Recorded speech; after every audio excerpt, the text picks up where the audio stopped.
오늘은 라이프치히로 이적이 확정적인 베르너 이야기입니다. 첼시로 이적하기 직전에 분데스리가에서만 28골 8도움을 했던 독일 폭격기라고 불렸던 그였지만 첼시에서는 어마어마하게 폭망했습니다. 그럼 그가 떠나는 걸로 보이는 이 시점에 그는 왜 첼시에서 망했는지 알아보도록 하겠습니다. 제목 그대로입니다. 베르너는 윙어가 아니었기 때문입니다. 첼시는 베르너가 있는 동안 베르너를 이용하는데 어려움을 겪어왔습니다. 당장 비슷한 시기에 들어온 지에은은 오른쪽 윙어에서 좋은 활약을 했고 그 당시 감독이었던 램파드 감독 밑에서 좋은 활약을 보여줬습니다. 또한 하베르츠는 투엘 감독이 들어오면서 제로톱 역할을 맡았고 그거에 따라서 좋은 활약을 보여줬습니다. 물론 이들이 아약스, 레버쿠젠에서 맡았던 롤을 그대로 맡은 것은 아니지만 피엘과 램파드 투엘 전술에 맞게 변형되었습니다.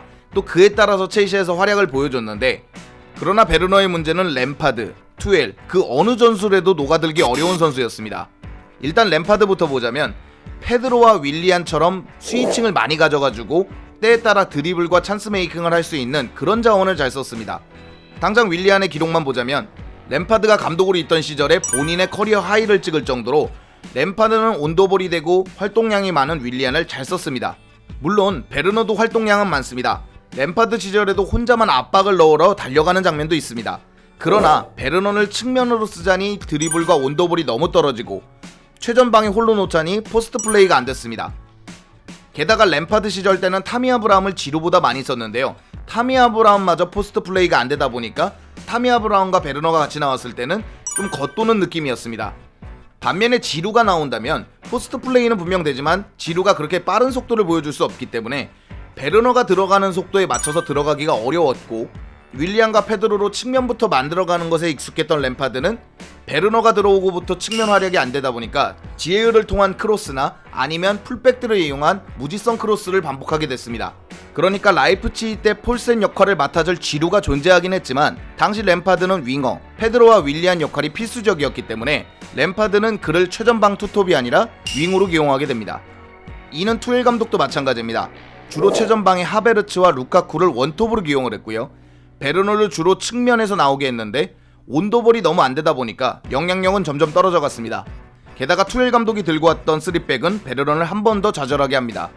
베르너는 왼쪽 하프 스페이스에서 공간을 열어주거나 아니면 본인이 침투할 때 뒤에서 뿌려주는 걸 받는 식인데 투엘 감독은 3백을 써서 윙백을 전진시키고 윙어들은 메잘라, 특히 마운트가 그런데 투미드를 돕는 형태로 바꿨습니다. 그렇다 보니까 베르너 침투를 보고 패스를 넣어줄 자원도 부족하고 베르너 자체가 스스로 만들어가는 능력도 부족하다 보니까 계속 투엘 감독 체제에서도 겉돌게 됩니다. 두 번째는 프리미어리그 특성도 있습니다. 프리미어리그가 분데스리가보다 수준이 높다는 얘기를 하려는 게 아니라 베르너 자체가 분데스리가에 어울리는 선수입니다.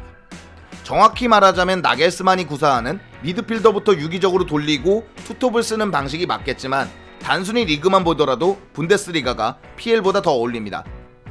PL, 특히 중하위권은 내려앉아서 상대를 맞이하고 공을 끄는 다음에 역습을 나가는 스타일을 많이 쓰는데 이거는 침투를 많이 보는 베르너에게는 너무도 쥐약입니다. 지공 상황에서 좋은 역할을 할 수도 없고 침투를 들어가자니 계속 업사이드 트랙에 걸리게 되는 거죠.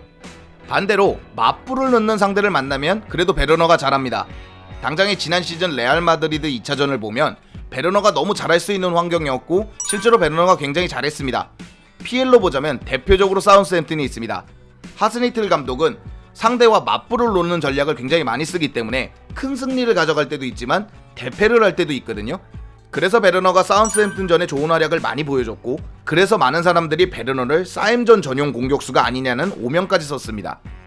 아무튼 리그 내 베르너 입맛에 맞는 팀들도 많지 않고 감독 역시도 그런 전술을 구사하지 않다 보니까 자연스럽게 못할 수밖에 없어졌습니다. 자, 그럼 이런 얘기를 들으면 마치 전술적인 희생양처럼 보이는데 그건 또 아닙니다. 베르너는 첼시에 와서 당연스럽게 넣어줄 수 있는, 즉 전술과는 무관한 찬스에서도 번번이 놓치면서 최악의 결정력을 보여줬습니다. 예를 들면 빈 골대에서 공중으로 날린다든가 다 뚫어놓고 본인이 날려먹는다든가 이런 심각한 득점 문제를 보여줬거든요. 그렇다 보니까 안 그래도 득점이 안 되는 첼시에서 이런 득점 찬스를 날리는 자원은 점점 도태되게 되었고, 그러다 보니까 20-21 시즌에는 리그 35경기를 나온 거에 비해서 지난 시즌에는 21경기에 나오는 것에 그치게 됩니다. 점점 기회를 적게 받게 되는 것이죠. 게다가 기본적으로 투엘 감독이나 램파드 감독이나 여러가지 방법, 최전방에도 세워봤고 투톱도 세워봤고 여러가지 방법을 사용해봤지만 베르너는 결정적인 문제가 하나 있습니다. 터치가 너무 안 좋다라는 결정적인 문제가 있거든요. 퍼스트 터치를 보면 잡아줄 수 있는 것도 자신을 맞고 멀리 간다든가 너무 길게 쳐가지고 본인이 그걸 쫓아가다 뺏긴다든가 이런 문제가 생기다 보니까 공격 기회가 너무도 쉽게 상대에게 넘어가니까 자연스럽게 램파드 감독이나 투엘 감독도 베르너를 수비를 끌어낸다든가 아니면 침투를 한다든가 이렇게 제한적으로 쓸 수밖에 없었고 자연스럽게 첼시에선 떠나게 됐습니다. 자, 그럼 이제 이적료 얘기를 해야 되는데 지금 거론되는 금액은 최대로 하면은 3,500만 유로 플러스 알파입니다. 물론 처음 사왔을 때 금액 700억이 넘는 금액에 비하면 적은 돈이지만 첼시에서 활약을 보자면 사주는 걸로 감사해야 할 정도입니다. 아무튼 로마노의 히어리고까지 난 상황이라서 이적이 유력시되고 풀베지오 이 중에 가장 먼저 나갈 조짐을 보여주고 있습니다. 현재 테데스코 감독도 라이프치히에서 메이저 트로피를 처음으로 안긴 감독이 됐기 때문에 베르너가 합류하는 모습은 크게 기대하는 분들이 많은데 베르너가 만약에 떠난다면 가서 좋은 활약을 보여줬으면 좋겠습니다. 자, 오늘 영상은 여기까지고요. 즐겁거나 유익하셨거나 도움이 되셨다면 당신의 구독을 기다리겠습니다. 감사합니다.